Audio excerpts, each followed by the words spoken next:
મારા વાલા પ્રિયો, તમે કેમ છો? તમે ઠીક છો ને? આ હોળી કેવી છે? સરસ છે ને? મોટી હોળી છે.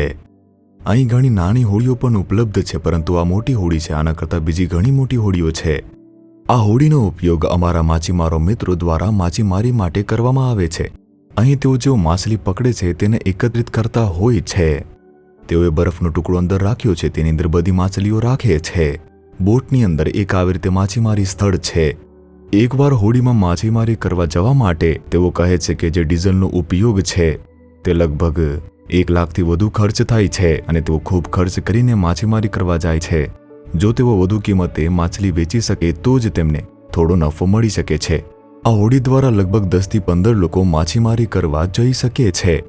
8 લોકો જઈ શકે તેવી હોડીઓ પણ છે. તેઓ નફામાં ભાગ લે છે અને તે જ તેમનું મહેનતુ છે. પરંતુ હમણાં હોડી પર જઈને માછીમારી કરવા પર પ્રતિબંધ છે. લગભગ 40 દિવસ સુધી કોઈ પણ માછીમારી માટે જઈ શકશે નહીં. સરકારે આ સમય નક્કી કર્યો છે. તેમને સમુદ્રમાં માછલીઓ પ્રજનન થાય ત્યાં સુધી રાહ જોવાનું છે. આ આરામના દિવસો છે, નહીંતર તેઓ દરરોજ માછીમારી માટે જાય છે. કેવળ 40 દિવસ તેઓ આરામ કરે છે.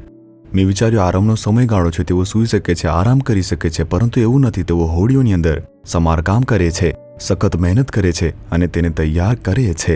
તેઓ હોડીઓનું સમારકામ કરે છે, તેમાં રંગકામ કરે છે, જાળીઓનું સમારકામ જેવા ઘણા બધા કાર્યો કરે છે. તેઓ અહીં જ રહે છે અને સખત મહેનત કરે છે. તેઓ ઘણા મહેનતુ હોય છે.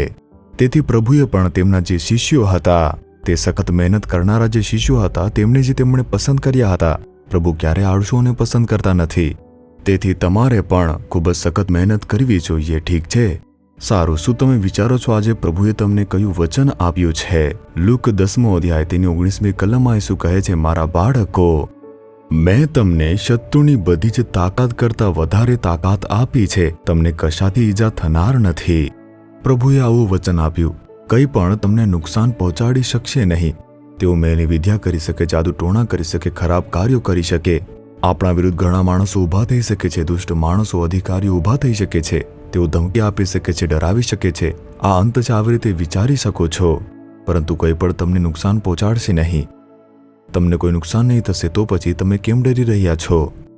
જે બાબતથી તમે ડરો છો તેમાં કશું નુકસાન થશે નહીં. કોઈ સમાચાર તમને ધમકી આપવા માટે આવી શકે છે, પરંતુ તમે જે આજે જોવાના છો તે છે પ્રભુનું માર્ગદર્શન, જેથી તમને કોઈ નુકસાન થશે નહીં. એકવાર કોઈએ મને આ કહ્યું. મારા એક પરિચિત વ્યક્તિ મુસાફરી કરી રહ્યા હતા ત્યારે તેમની કારનો અકસ્માત થયો. કાર તે 2 ભાગમાં કચડી ગઈ હતી.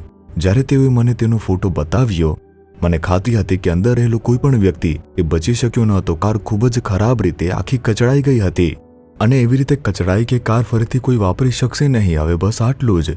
પરંતુ તેમણે કહ્યું કે અમે 4 લોકો તે કારની અંદર હતા. અમને કોઈ નુકસાન થયું નહીં. અમને ઈજા પણ થઈ નહીં. અમારું લોહી પણ વહ્યું નહીં. હાડકાનું ફ્રેક્ચર પણ થયું નહીં. તે કેવી રીતે શક્ય બન્યું? આશ્ચર્યજનક છે. આટલો મોટો અકસ્માત થયો છે. કાર 2 ભાગમાં કચડી ગઈ છે, પરંતુ કોઈને નુકસાન થયું નથી. તે જે રક્ષણ પ્રભુ આપણને આપે છે.